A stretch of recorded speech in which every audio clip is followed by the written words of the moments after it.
Segundo a Deloitte, de 10 a 20% da população mundial é neurodivergente.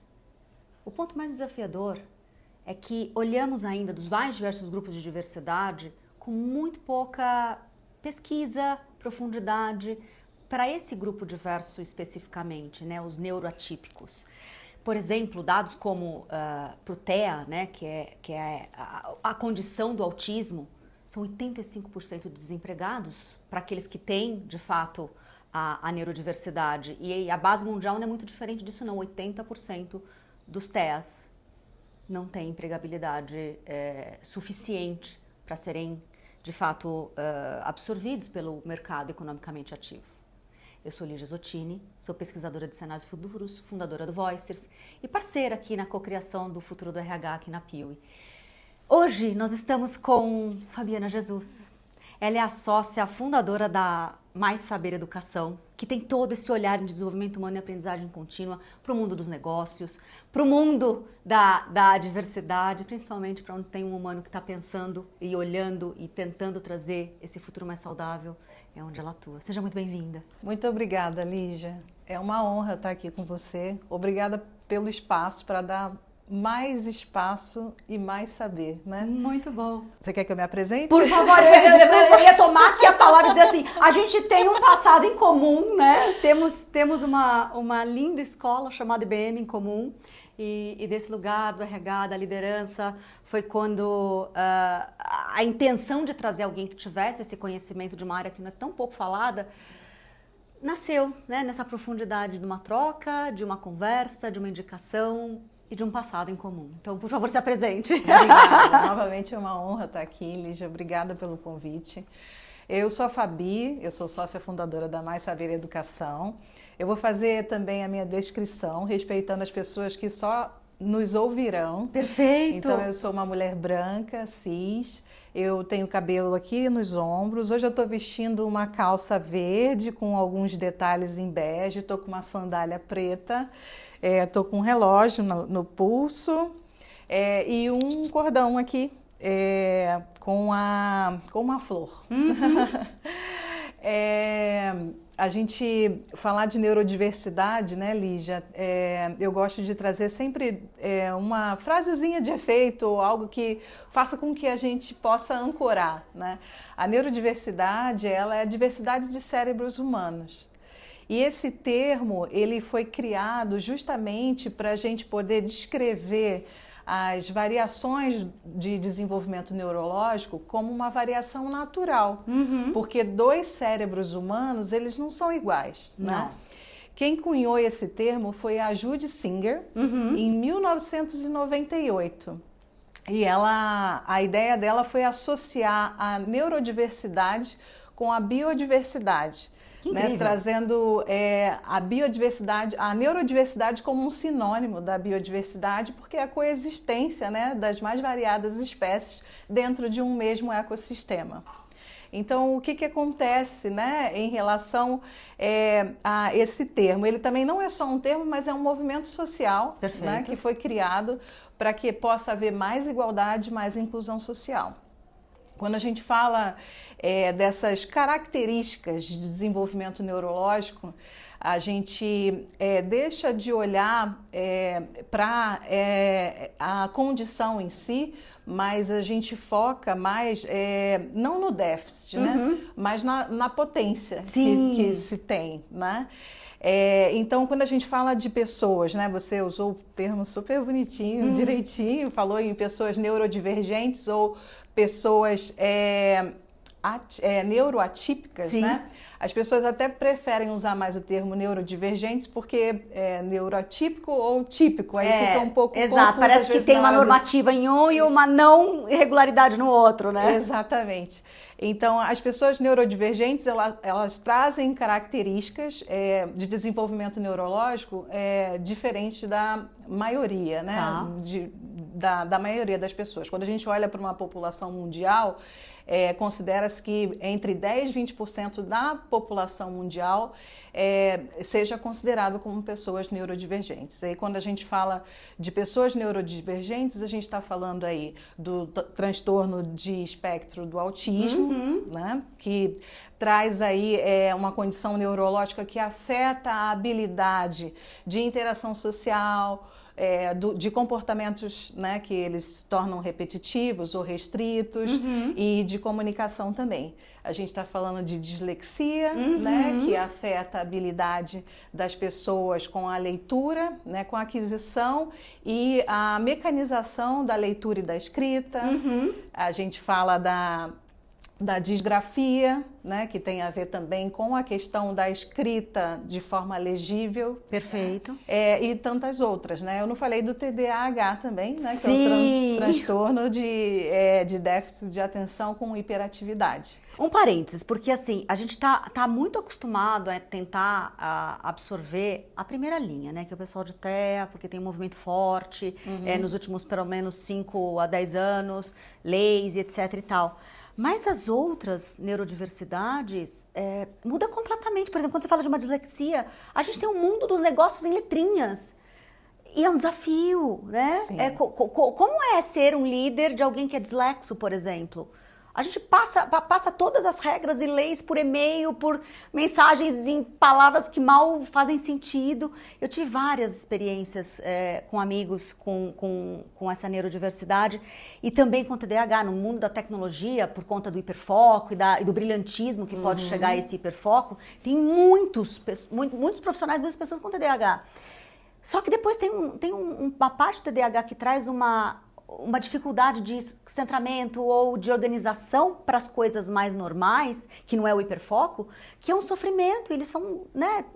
Eu acho que a gente precisa conversar muito sobre isso, porque já está, diferente de outras diversidades que a gente tem leis e incentivos para incluir, o fato é que sempre estiveram lá. Só que é onde fala, deu problema. Será que é problema mesmo? Eu acho que é muito nessa linha, né? A inclusão, né, de pessoas neurodivergentes é uma inclusão que ela precisa ser muito bem pensada e muito bem planejada. Por quê? Porque a gente precisa aproveitar justamente as potências que essas pessoas trazem para o ambiente de trabalho. E com isso, uma das questões fundamentais é que as vagas, os postos de trabalho que sejam abertos com intencionalidade. Maravilhoso. Para poder abraçar a potência dessas pessoas. E aí você faz a junção, né? É o que você falou. Como que eu vou colocar uma pessoa com dislexia para fazer um trabalho que exija a escrita, né? Exatamente. Como eu vou pegar uma pessoa com autismo e vou colocar ela num posto de trabalho onde tenha muita interação social. É claro que quando a gente fala do autismo em si, a gente fala que não é linear, né? Não existe uma pessoa menos ou mais autista, existem níveis, né? Nível 1, nível 2, nível 3, né? Normalmente as pessoas com as potências e que conseguem, com todo esse apoio, desde a colocação dentro do ambiente de trabalho, navegar, elas são de nível 1. Então, é importante a gente reforçar isso, né? E tem alguma determinação desse nível 1? Ela é característica porque a gente entende que tem alguns graus cuja o desafio de inter-relação é muito grande, né? Eu tenho alguns amigos que têm os filhos ainda pequenininhos na escola, tem todo um cuidado específico para a introdução deles na sociedade. E eu imagino que isso se mantém na fase adulta, então por isso que você está falando do nível 1. Exato. Alguns níveis ainda não permite, ou a gente não tem ambientes que conseguiria absorvê-los. Exato. Como a gente falou que não existe nenhum cérebro humano igual ao outro, né? Não existe uma pessoa autista com as mesmas, né, características, com todas as mesmas características. Então, isso é todo um trabalho acompanhado, né? Desde quando é descoberto, né? Desde da infância, né? E essas características elas vêm mais à tona na fase escolar. Perfeito. Né? E é interessante a gente falar sobre esse tema, Lígia, porque saiu uma pesquisa, Neurodiversidade no Ambiente de Trabalho, onde foi feita pela consultoria Maia, com um apoio de uma universidade e 2 startups. Perfeito. Onde fala que olha só que interessante, por isso a gente precisa falar e viabilizar mais, porque o que é inviabilizado não é tratado, né? E Perfeito. eu digo tratado se a gente tem um problema na inclusão de pessoas neurodivergentes e a gente tem uma oportunidade de trazer talentos neurodiversos, é importante que a gente conheça. E o percentual que eles trazem nessa pesquisa é que 86,4% das pessoas que foram entrevistadas, e foram 12 mil pessoas entrevistadas entre estudantes e profissionais, 86,4% nunca participaram de uma conscientização ou de um treinamento sobre neurodiversidade. Maravilhoso. Assim, assustador, mas maravilhoso a gente ter os dados agora, entendeu? Exato. E embora 75% dessas pessoas entrevistadas, elas estavam familiarizadas já com esse termo. Perfeito. Né? Perfeito. E elas também responderam, 50% delas que entendem que a gente trabalha com preconceitos, né, e estigmas através de conscientização e treinamentos. Olha aí, então, quanta oportunidade, né, as corporações têm para a gente poder trabalhar sobre. Não, isso é muito importante, porque casa com um estudo que a ABRH, que é a Associação Brasileira de Recursos Humanos, acabou nos trazendo nesses últimos tempos, que é de 10 pessoas com essa neurodiversidade, né, atípicas, 6 nunca haviam trabalhado numa empresa que tinha, de fato, práticas inclusivas. Então, isso vai cair em performance, ou melhor, em não performance ideal, isso vai cair em uma série de dificuldades, a pessoa tem essa dificuldade, ou a pessoa é difícil assim. Vai cair em casas e caixinhas que caíram historicamente, né? Exato, exatamente. E é importante a gente falar também que quase metade desses profissionais nunca trabalharam com uma pessoa neurodivergente. E aí é curioso esse dado porque talvez nunca trabalharam mesmo ou nunca souberam que trabalharam. Eu iria apostar nessa segunda afirmação, se eu tivesse que apostar em alguma. Porque uma outra coisa que é importante a gente falar, né, quando a empresa está buscando por uma inclusão, né, de pessoas neurodivergentes, é sobre você conhecer a sua força de trabalho. Né? É claro que o cenário ideal é você abrir vagas de acordo com a oportunidade que você tem dentro daquela área de negócio, né? Compatível com a potência desses candidatos, para que as coisas fluam melhor. Mas é importante que seja feito um senso de diversidade nas empresas para que a gente possa entender ali aquela força de trabalho atual também. Porque muitas pessoas inseridas talvez não estejam recebendo, né, a orientação, o suporte necessário por não saberem, né? Exatamente. E muitas pessoas não falam que são por conta da discriminação também. Eu acredito. Eu acho que a gente pode entrar no nosso próximo bloco, Claro. que é como incentivar a contratação dessas pessoas. Você tem falado das vagas serem orientadas e, ao mesmo tempo, como recebê-las, né? Tem melhores práticas? O que você vem observando no mercado? Eu acho que isso pode dar alguma referência ou inspiração para quem está nos escutando, né? Claro. É super importante a preparação das empresas que tenham esse interesse, né? Até porque tem um artigo da Harvard Business que fala sobre neurodiversidade como vantagem competitiva. Né? E de fato, quando a gente tem uma força de trabalho mais diversa, e a gente está falando aqui de todos os nichos também, a gente tem melhor engajamento dos funcionários, a gente tem uma capacidade maior de inovar. Né? No caso de pessoas neurodivergentes, a gente tem uma maior produtividade, um maior controle de qualidade. Né? Então, é importante que a gente reforce isso. Falando em relação à preparação das empresas, primeiro de tudo, o engajamento não só de recursos humanos, a gente está falando aqui do futuro de RH, mas a gente sabe que recursos humanos não faz nada sozinho, né? De jeito nenhum. É importante o engajamento da alta liderança, é importante o engajamento do time de recrutamento e seleção, porque eles são ali a porta de entrada, né? Pode ser barreira ou pode ser oportunidade. Então, e é importante as empresas que tenham essa condição de trabalharem com empresas que são especializadas, né? Porque existem empresas no mercado, como a Specialist Turn, que eles trabalham desde a seleção dos candidatos, apoiando a seleção dos candidatos, trabalha na formação desses candidatos, né?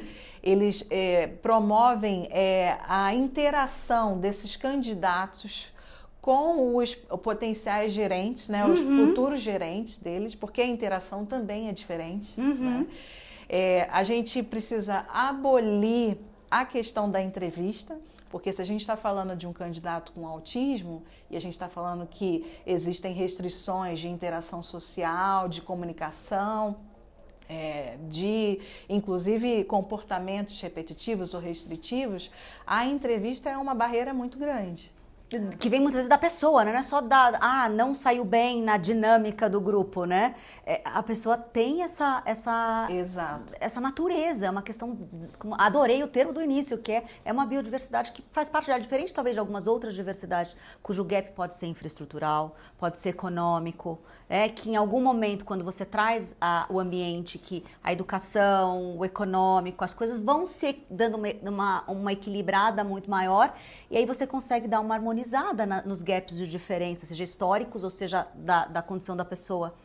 Uma neurodiversidade é uma condição, né? É diferente de um gap infraestrutural ou econômico. Exatamente. Que alguns outros grupos de diversidade acabam sendo mais característicos. Isso. E empresas especializadas vão justamente trabalhar nessa dinâmica, que é uma dinâmica inclusiva, né? Para que haja uma avaliação, mas de uma maneira apropriada, né? E de uma maneira inclusiva, de acordo com as potências e a condição que esses potenciais candidatos trazem, né? E além do mais, ela trabalha também com a questão de uma rede de apoio, que uma pessoa neurodivergente ou uma pessoa autista, especificamente falando do autismo, ela precisa de um coach, tanto dentro do ambiente de trabalho dela, uma pessoa que vai ali orientá-la para desempenhar as atividades diárias, como um coach mesmo de carreira dessa empresa especializada para poder entender como é que está o desempenho, né, dessa pessoa. Então, existe todo um aparato, né? Pode parecer complexo, mas se é uma prioridade, é uma pauta prioridade na empresa, diversidade e inclusão, isso tudo se faz com muitas mãos, né?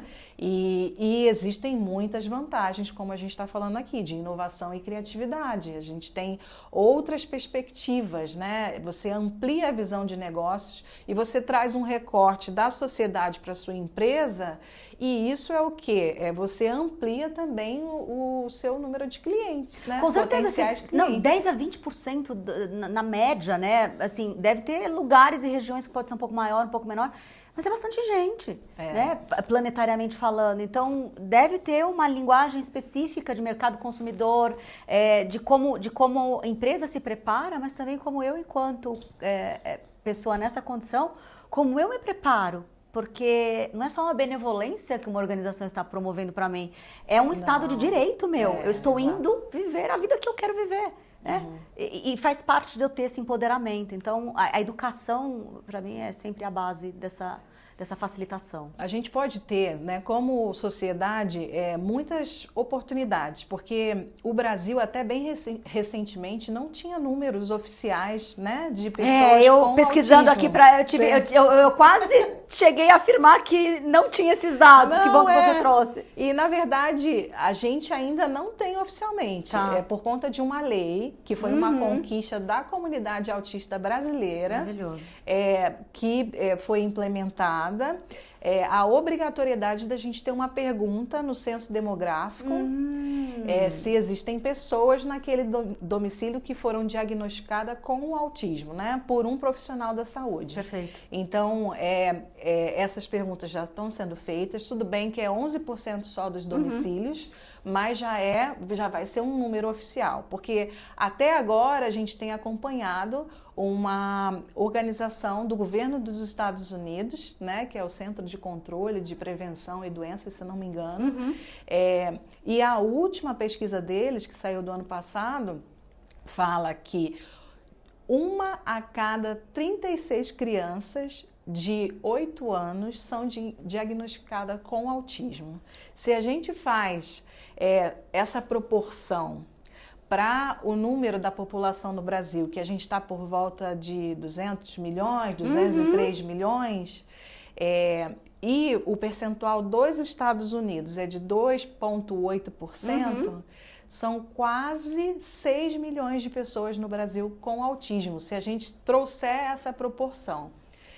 É gente pra caramba. E a gente está falando de crianças e ainda tem a questão do diagnóstico tardio, então tem as pessoas adultas também. Então por isso que eu estou falando que em relação, né, às empresas que tiverem esse ímpeto de fato de trabalhar com a pauta prioritária de diversidade e inclusão, com o olhar para a neurodiversidade, é importante também que faça um senso de diversidade dentro da própria empresa para poder identificar na força de trabalho atual, né, quantas pessoas, né, já foram diagnosticadas e estão lá trabalhando, talvez com uma falta, né, do apoio necessário para que possam desempenhar e trazer o melhor potencial delas para o resultado também das empresas. Eu gosto muito, assim, quando a gente traz as vantagens, porque o mundo dos negócios ainda é muito drivado por esse olhar, né, do que qual é o quanto vai ser melhor, né, acho que o humano, de uma forma geral, tem esse drive.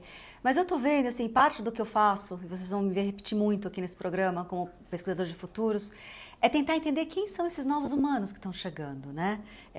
Eles são neurodiversos, eles são emocionalmente diversos, eles são pessoalmente diversos, eles têm cada vez mais buscando ineditismo. Faz parte, uma das minhas principais afirmações como alguém que pesquisa esses humanos você está preparado para mais de 8 bilhões de diversidade no final das contas, né? E contando, porque isso vai crescer muito nas próximas 2 décadas. Eu gosto de acreditar que, ademais das vantagens já comprovadas nas pesquisas de times diversos, criativos, e com essa parte da diversidade que é tão pouco falada e todos os impactos positivos que isso tem, para um mundo que é tão veloz, talvez no primeiro momento fale, bom, tem vantagens, mas qual a velocidade que eu vou ter que diminuir para que eu possa fazer esse onboarding, né? esse setup primário que é trazer o diferente. Qualquer diferente que a gente vai trazer para qualquer organização pode ser para sua casa. Ele vai levar um tempo de adaptação. Vai te fazer não ter tanta velocidade ou a velocidade média que você estava acostumado de cruzeiro. Mas eu gosto de acreditar que é menos sobre as vantagens somente. E a gente vai fazer porque é o correto a se fazer, né? Porque a gente vai para o lugar onde esse mundo é cada vez mais veloz e cada vez mais intelectualizado e cada vez mais demandante de coisas inéditas, ele vai precisar de todo mundo. Porque senão o inédito vai ficar com uma cara muito específica só de um tipo de coisa, um tipo de gente. Então a gente vai fazer porque é o correto a fazer. Porque todas as pessoas pertencem a esse poder de liberdade. E elas só não tinham isso porque a gente não tinha espaço para o diferente. Então são tempos desafiadores, mas eu gosto de acreditar que eles são tempos bonitos. Porque a gente vai cada vez mais, quanto mais você aumenta a barra da consciência, dificilmente ela volta, né? Porque a consciência não é sobre estar, eu estou em cima, tenho mais consciência, eu estou em cima na régua. Não é sobre régua, é uma grande espiral, né? Quando eu tenho mais consciência, eu estou mais largo, eu estou mais larga, cabe mais. Então, eu gosto dessa jornada. Você falando, eu lembrei, né? A gente passando por esse cenário de enchente no Rio Grande do Sul. Sim. Eu vi, muito rapidamente, eu não lembro direito, mas é a angústia de uma mãe, de uma pessoa com autismo, de uma criança com autismo. Nossa. Porque ela estava com medo de deixá-los para trás, porque o filho dela estava com dificuldade de sair da casa. Então, eu até me emociono. Eu também me emociono. Como fazer, né? Mas eu sempre gosto de olhar o copo meio cheio, sabe, Lígia? E é o que eu falei sobre a gente dar visibilidade. Então, a partir do momento que isso é televisionado, né, as pessoas vão ter um olhar mais afetuoso, um olhar mais estratégico, quem tem o poder das decisões, de entender que nós todos fazemos parte dessa sociedade. Como você bem falou, isso vai refletir, independentemente do lugar que a gente está. Né? Então, eu gosto muito de reforçar que quanto mais a gente fala, por isso que eu achei muito bacana, eu te perguntei, por que vocês querem trazer esse recorte de neurodiversidade que não é tão falado, Sim. e eu acho que foi inclusive estrategicamente pensado. Exato, né? Porque é importante. Porque é importante a gente poder falar, né? É claro que a gente fala dos benefícios, mas a gente fala dos desafios, e é importante a gente falar, principalmente porque a gente está falando aqui com empresas, com RHs, né? Tem os desafios, porque você precisa, esse funcionário, essa funcionária, ela vai precisar de tecnologia assistida, né?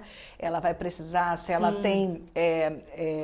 tem sensibilidade sonora, ela vai precisar de um fone de ouvido para poder habilitar ali, né, a concentração. Se ela tem sensibilidade com iluminação, ela vai precisar de uma iluminação diferente ali no ambiente de trabalho. Se ela tem características que afetam a questão de interação social, ela não pode ser posta, né, numa vaga onde isso vai acontecer diariamente. Então, existe sim desafios, mas eles podem muito bem serem trabalhados, né, por toda essa rede, né, de apoio. Porque tem pesquisas que falam, inclusive, né, nesse próprio artigo da Harvard Business Review, sobre os desafios de interação, porque as pessoas com autismo, algumas pessoas, são extremamente honestas, sinceras, né? E nesse artigo até fala que a interação com pessoas da equipe, né? Dá o exemplo de uma pessoa que foi extremamente sincera com um colega falando, seu trabalho é horrível, né? Então, se as pessoas que fazem parte daquele ecossistema, daquele ambiente não estão preparadas, né, isso de fato gera um atrito, né? O gerente, né, as metas, elas precisam ser específicas para as pessoas com autismo, né? Então, você não vai passar as metas numa reunião com toda a equipe da mesma maneira, porque ela não vai ser capturada pela pessoa neurodivergente da mesma maneira das pessoas neurotípicas, né? Então, existem sim desafios em relação à liderança, ela precisa estar extremamente engajada, porque ela vai ser demandada. Porque as pessoas com autismo, elas tendem a questionarem mais, né? E a solicitarem mais acomodações. Então, isso tudo precisa ser muito bem pensado. Aí estão os desafios, mas também tem as inúmeras vantagens que a gente trouxe aqui, né, em relação ao impacto no resultado. Tem um case da HP que eles contrataram 30 pessoas para trabalharem com testes de software. E então, eles contrataram especificamente uma equipe neurodiversa. De pessoas neurodivergentes. E durante 2 anos eles mapearam os resultados, né, das equipes com neurodivergentes e da equipe neurotípica. E a equipe de neurodivergentes tinha uma produtividade, estava apresentando uma produtividade 30% mais. Né? Então, olha só que bacana, né? Além das pessoas neurodivergentes trazerem também um outro olhar, questionarem, né? Determinados padrões ou determinados sistemas, e isso amplia a visão.